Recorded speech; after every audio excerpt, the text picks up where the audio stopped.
ঠিক তরমুজের মতো ধরলে পানি বাইরে। গোস্তটা কিন্তু আঠালো গোস্ত, ধরবেন আঠা লাগে। দামে কিভাবে মাংস খাওয়াবো বাট কি খাওয়াবো সেটা পাবলিক দেখেনি। যখন পলিথিনে নিবেন দেখবেন যে পলিথিনটা অটোমেটিকলি আপনার ওই ইয়াটা হয়ে গেছে, পানি জমে গেছে। ওনাদের কাছ থেকে আপনারা গরু কেনেন, আমরা একটু কমে খাই।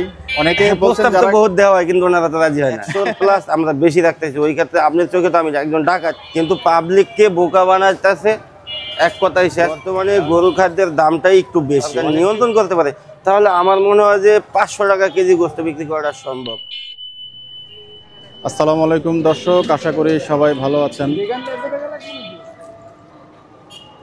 দেশ এবং দেশের বাইরে যারা আমাদের প্রতিবেদনটি দেখছেন তাদের সবাইকে আন্তরিক মোবারকবাদ এবং শুভেচ্ছা। দর্শক, আজ 2রা ডিসেম্বর, রোজ মঙ্গলবার 2025। চলে আসছি আজকে ইব্রাহিমপুর একটি মাংসের দোকানে, শরীয়তপুর গোস্ত বিতান। কথা বলবো যিনি প্রোপাইটার আছেন তার সঙ্গে। দর্শক, একটু আজান পড়ছে, আমরা একটু বিরতি দিয়ে তারপরে কথা বলবো।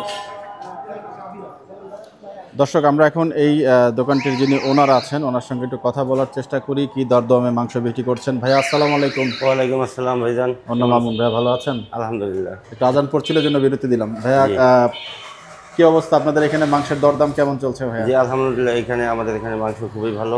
দরদাম বর্তমান চলতেছে 750, অরিজিনাল দেশি গরু 750। অরিজিনাল দেশি গরু 750 টাকা। যাই হোক, গরু কেমন যাচ্ছে ভাইয়া এখন? জি মোটামুটি আলহামদুলিল্লাহ ভালো। দৈনিক কয়টা যায় ভাইয়া?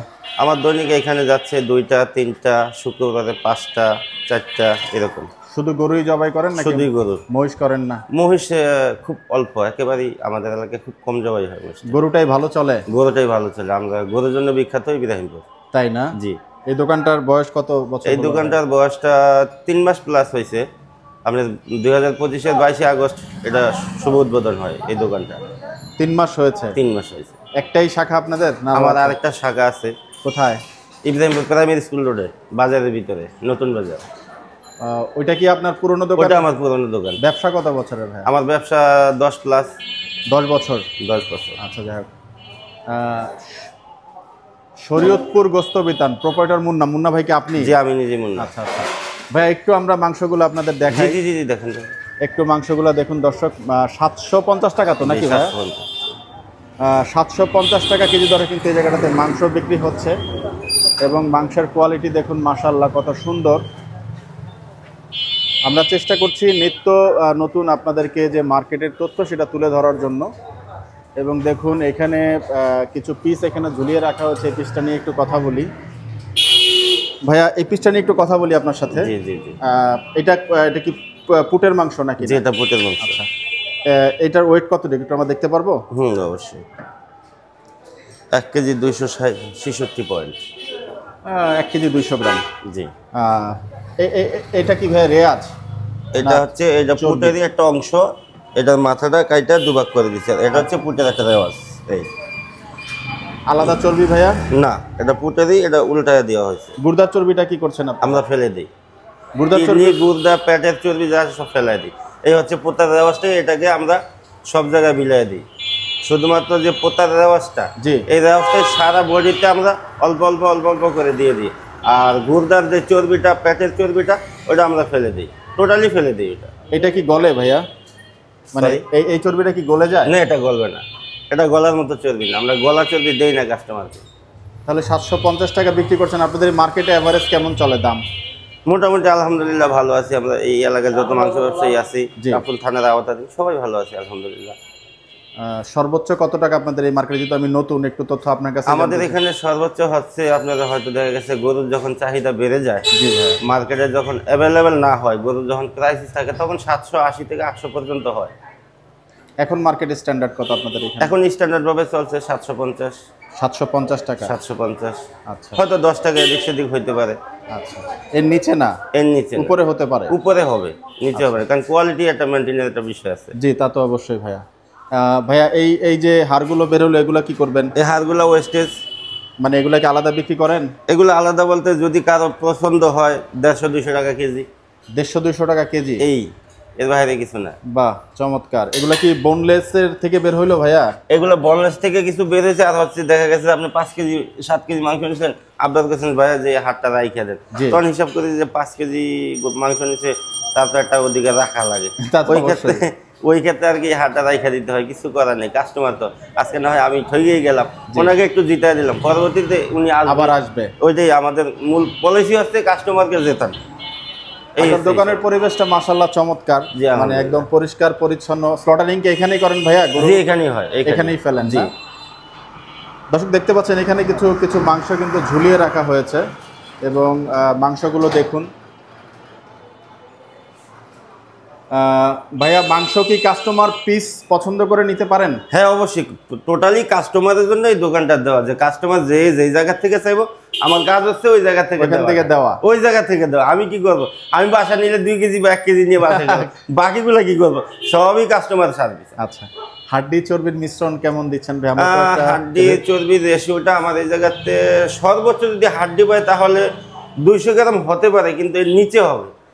আর ওই যে রেওয়াজটা থাকছে যেটা, ওটা রেওয়াজ হাড্ডি সহ 220 পার কেজিতে 220 গ্রাম হবে, 220 গ্রাম সর্বোচ্চ। কিন্তু 200 গ্রামের ভিতরে সীমাবদ্ধ রাখি আমরা, হাড্ডি এবং চর্বিতে 200 গ্রাম দিয়ে সীমাবদ্ধ রাখি। চেষ্টা করছেন আর কি? চেষ্টা করছি। আর যেসব গরু আমি জবাই করি, আমার মনে হয় যে হাড্ডির সংখ্যাটা খুবই কম। গরুগুলা দেখুন মাশাআল্লাহ, চমৎকার চমৎকার গরু কিন্তু এই জায়গাটাতে আমরা দেখতে পাচ্ছি, একদম দেশি দেশি গরু। ভাই গরুগুলা কোথা থেকে সংগ্রহ করছেন? জি গাবতলী গরু বাজার থেকে। গাবতলী থেকে সংগ্রহ করছেন? আচ্ছা, বোনলেস কত করে দিচ্ছেন ভাইয়া? বোনলেস দিচ্ছি আমরা 950 টাকা। জি। আর ভুঁড়ি কত করে বিক্রি করছেন? ভুঁড়ি বিক্রি করছি 350 টাকা ভুঁড়ি। আর চিকনটা ভাইয়া? চিকনটা 120 টাকা 150 টাকা। 120 থেকে 150 টাকা। আচ্ছা, এখন ভাইয়া আপনি একটু কষ্ট করে দিকে আসবেন ভাইয়া।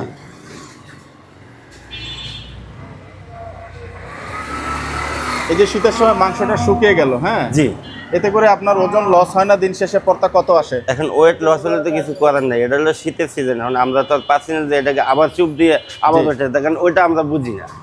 আচ্ছা, অন্যান্য দোকানে হয় কি, যারা কম দামে গোস্ত বিক্রি করে তাদের গোস্তটা সবসময় ভিজা থাকে, দেখবেন সবসময়, কিন্তু আমার গোস্তটা শুকায়া একেবারে একটা মানে ইয়ার পর্যায়ে হিসাব আছে, মনে হয় যে আইস হয়ে গেছে। না সেটাই দেখলাম যে একদম মাংস শুকিয়ে গিয়েছে, একবারে শুকনো হয়ে গেছে। এই অবস্থায় মাংস নিলে তো যিনি ক্রেতা ওনার জন্য একটু সুবিধা, ওনার জন্য সুবিধা হবে, ওনার জন্য সুবিধা হবে। ভাই এবার একটু প্রসঙ্গে আসি, সেটা হলো যে গাবতলী হাট থেকেই গরু কিনে, জি অনেকেই আপনি যেমন 750 টাকা বিক্রি করছেন, এটা আমি অনেক দোকানে গিয়েছি একটা স্ট্যান্ডার্ড একটা প্রাইস। জি, অনেকে 780 টাকা বিক্রি করছেন, অনেকে 800 টাকাও বিক্রি করছেন, আবার কেউ অনেক কম দামে বিক্রি করছেন। আমরা যদি সব জায়গায় ভিডিও করি, মার্কেটের তথ্যটা সেভাবে তুলে ধরি। আপনি যে 750 টাকা বিক্রি করছেন আর 780 বা 800 টাকা যারা বিক্রি করছেন, এই যে একটা 30 টাকা বা 50 টাকার একটা গ্যাপ, এই গ্যাপটা কেন ভাইয়া?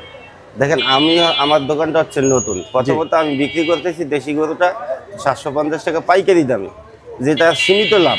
জি, যা লাভ হয় ওটা দিয়ে আমার স্টাফ খরচ চলে যায়, কিন্তু আমার পকেটে 10 টাকা আসে এরকম আমার কাছে মনে হয় না। তাই না? আমি দেখছি না যে আমার পকেটে কোনো ইনকাম সোর্স আসতেছে। আমার যা লাভ হয় ওটা দিয়ে আমার ইনকাম স্টাফ খরচ দিয়ে হয়ে যায়, কিন্তু আহামরি ওরকম কিছু লাভ হয় না। 750 টাকা কেজি গোস্ত বিক্রি করবে, এতে লাভ হচ্ছে না? হবে না, কারণ এই দেশি গরু 750 টাকা প্রায় পড়েই যায়। তাই বাংলাদেশে যে কোনো জায়গা থেকেই কিনি, এটা রাজশাহী সিটি হাট বলেন, তারপর আপনার আলমডাঙ্গা বলেন, তারপর আপনার বাইলেপাড়া বলেন, এইসব গরু যে কোনো জায়গা থেকেই কিনবেন 750-এর কাছাকাছি কিনাই পড়ে যায়।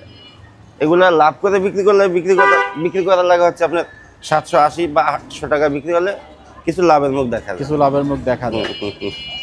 না তবুও যারা বিক্রি করছেন 780-800 টাকা, তাদের মার্কেটের আসলে তারা কি চিন্তা ভাবনা করছেন? তারা লাভ অতি মুনাফা করছেন কিনা, অথবা আপনারা যে 750 বিক্রি করছেন আপনি, এতে করে আপনি এইভাবে কতদিন টানবেন? এখন আমার তো আরো একটা দোকান আছে, পাইকারি দেয় ওই জায়গা থেকে।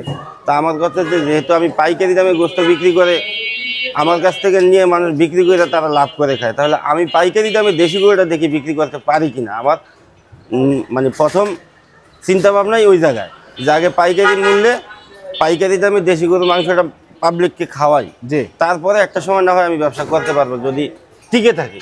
আল্লাহর রহমতে আমার আশা আছে। পাইকারি কত করে দিচ্ছেন ভাইয়া? পাইকারি বর্তমানে যারা একটু বেশি নিচ্ছে তাদের ক্ষেত্রে একটু কম, 730 টাকা। ওনারা নিয়ে দোকানে ওনারা বিক্রি করছেন? দোকানে আরো কম আছে। এটা হচ্ছে আমার দেশি গরু। জি ভাই। যারা একটু ফিজিয়ান টিজিয়ান নিবে তাদের ক্ষেত্রে একটু কম আছে, 700 থেকে 720 টাকা। অর্ডারের মাংস কত করে দিচ্ছেন ভাই? অর্ডারের মাংস ওই একের ভিতরেই পড়ে 720 টাকা। আর আপনার যদি হচ্ছে কলিজা বিক্রি করেন সেক্ষেত্রে শুধু কলিজা কত করে? শুধু কলিজা 750।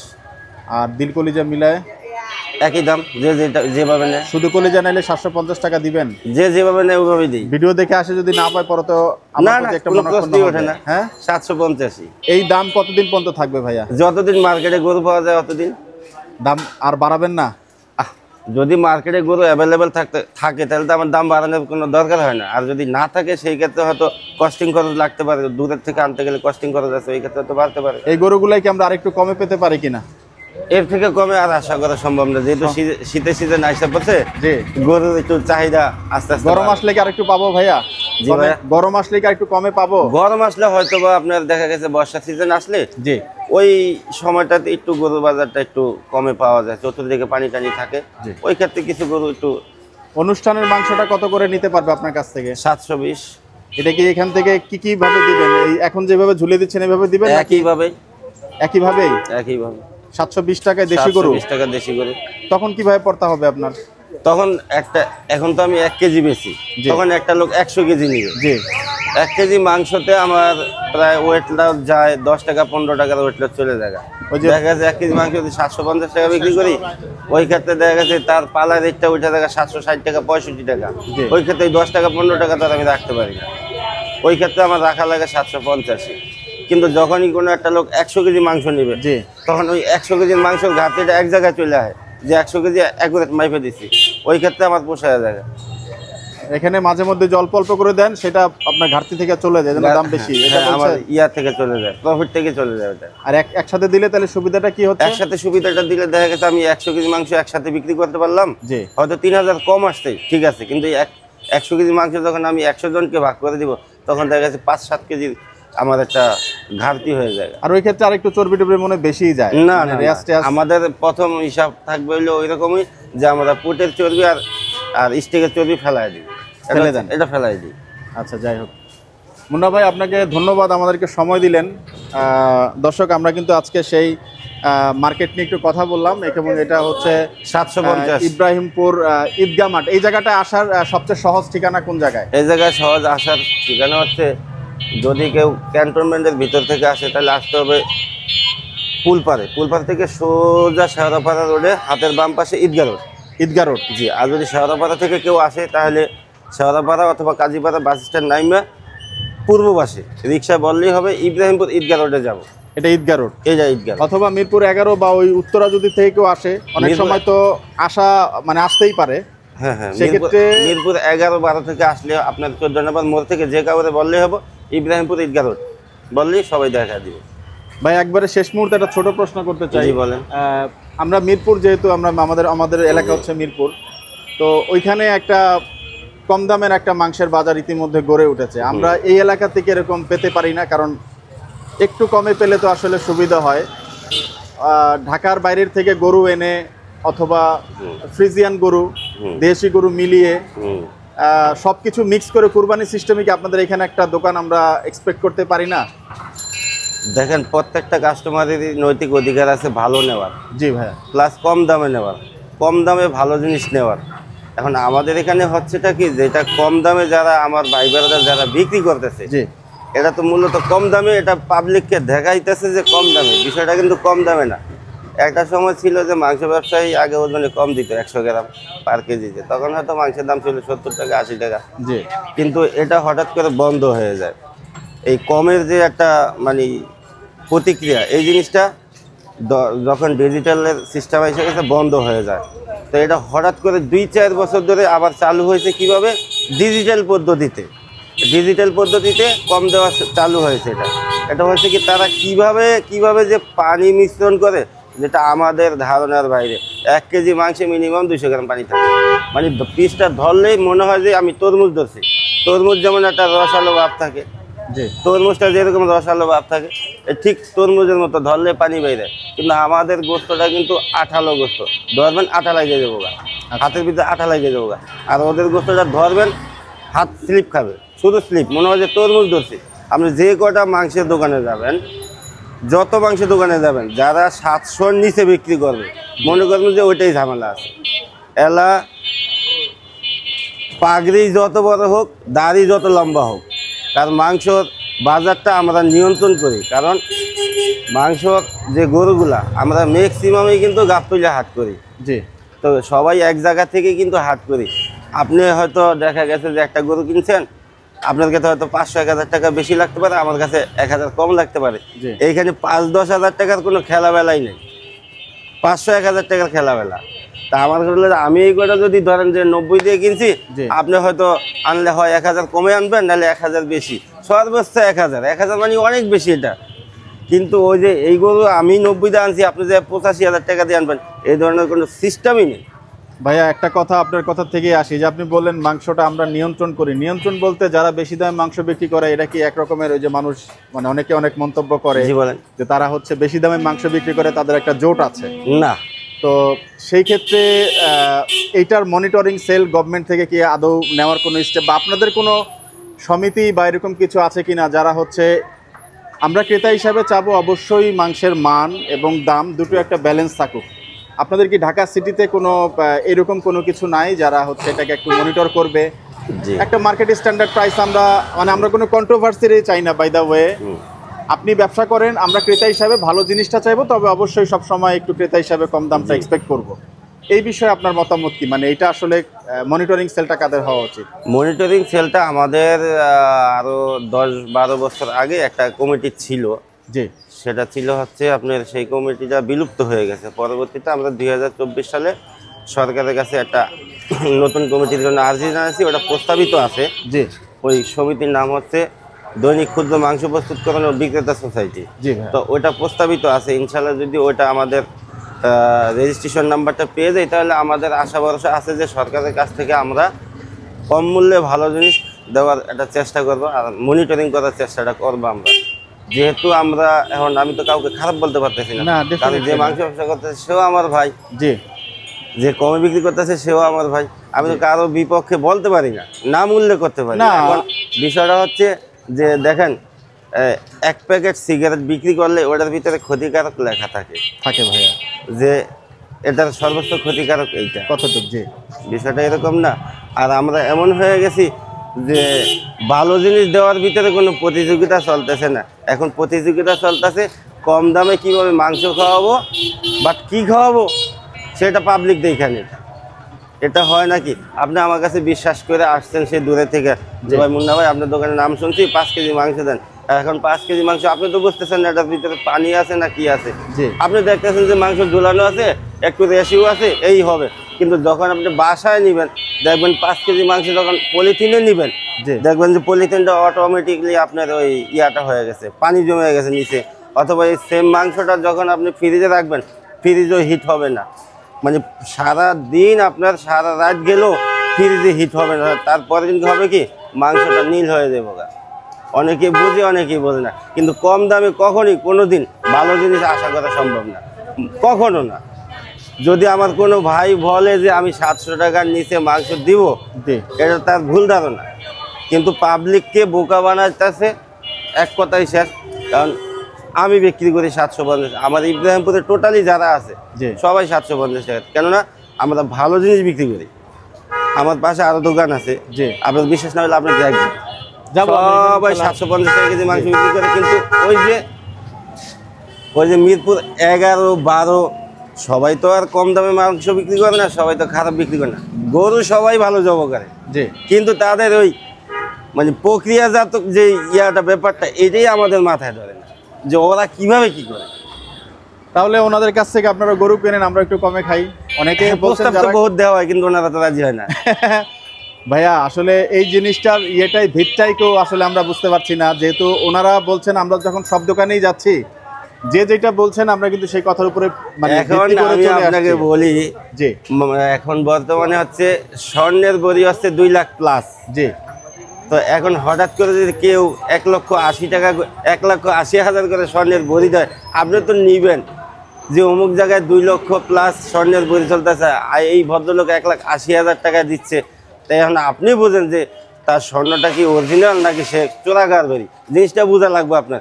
এইখানে আমাদের এলাকা ভিত্তিক যা আছে ভালো মাংস 750-এর নিচে কেউ দিতে পারবেন না, 750-এর ঊর্ধ্বে যাইতে হবে যদি ভালো মাংস আপনি আশা করেন।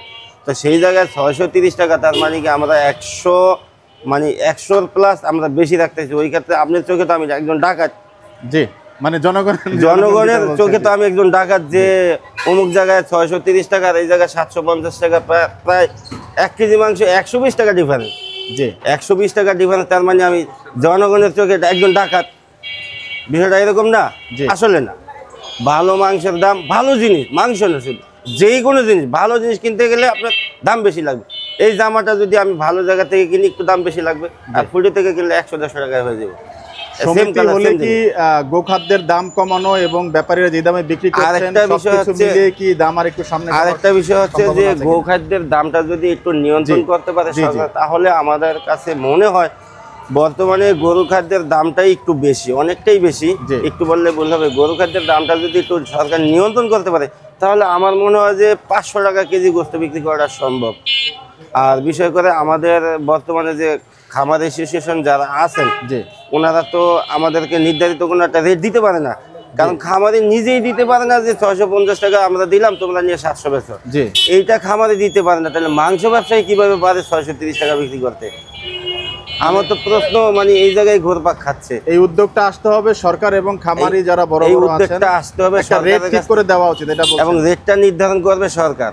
জি, যে আমরা আগে ছিলাম হচ্ছে কি আপনার ভারতমুখী ছিলাম, যখন ভারত থেকে গরু টরু আসতো তখন কিন্তু আমরা ভারতমুখী ছিলাম, বাংলাদেশেও কিছু ছিল, কিন্তু তখন হয়েছে কি বাংলাদেশে উৎপাদন হইতো, ভারত থেকে গরু আমদানি হইতো, তো দুটো মিলে হয়েছে কি মানে মাংসের বাজারটা একটু কম থাকতো। এখন 2014 সালের পরে ভারত থেকে গরু আমদানি টোটালি নিষিদ্ধ হয়ে গেছে। বাংলাদেশের খামার অ্যাসোসিয়েশন যারা আছেন তারা মাংসের বাজারে হাত দিয়েছে। তো ওনারা যে গরু খাদ্যের যে বিষয়টা বললেন আপনি, এই গরু খাদ্যটা ইন্ডিয়া থেকে আমদানি হয়। তো ইন্ডিয়া থেকে আমদানি করতে গেলে তো আপনার এখন তো বর্তমানে কি অবস্থা তো বুঝেন সবকিছু। তো আমার মনে হয় যে গরু খাদ্যের দামটা যদি একটু নিয়ন্ত্রণ করানো যায় তাহলে মাংসের বাজারটা কমবে। যাক মুন্না ভাই, অনেক কথা হলো, আপনার সাথে সময় নিলাম, ধন্যবাদ আপনাকে। দর্শক, আজকে সেই যে বাজারটি ইব্রাহিমপুর ঈদগাহ মার্কেট, সেখানে কিন্তু আমরা এসেছিলাম শরীয়তপুর গোস্ত বিতানে, এবং কথা হলো মুন্না ভাইয়ের সাথে। তো আপনাদের যাদের অর্ডারের মাংসের প্রয়োজন পড়বে, নাম্বারটা আমি এখানে দেখিয়ে দিচ্ছি, আপনারা যদি মনে করেন পরবর্তীতে এখানে যোগাযোগ করে নেবেন। দর্শক, সম্ভব হলে নাম্বারটা আমি স্ক্রিনে দিয়ে দিব। তো দর্শক, আমি আজকের মতো এই জায়গাটা থেকে বিদায় নিব। আপনারা সবাই ভালো থাকবেন, সুস্থ থাকবেন, সবার মঙ্গল কামনা করছি। আসসালামু আলাইকুম ওয়া রাহমাতুল্লাহি ওয়া বারাকাতুহু।